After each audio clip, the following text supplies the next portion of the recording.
वसिष्ठगोत्रोद्भवस्य अखिलाण्डकोटिब्रह्माण्डनायकस्य श्रीसच्चिदानन्दस्वरूपस्य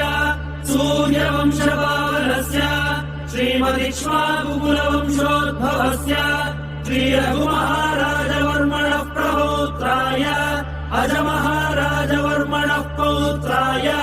दशरथमहाराजवर्मणः पुत्राय चक्रवर्ति सार्वभौमाय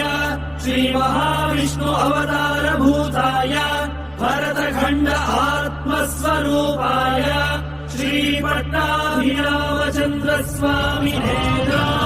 श्रीरामचन्द्रम् सीता लक्ष्मण भरत शत्रुघ्न सहित सदा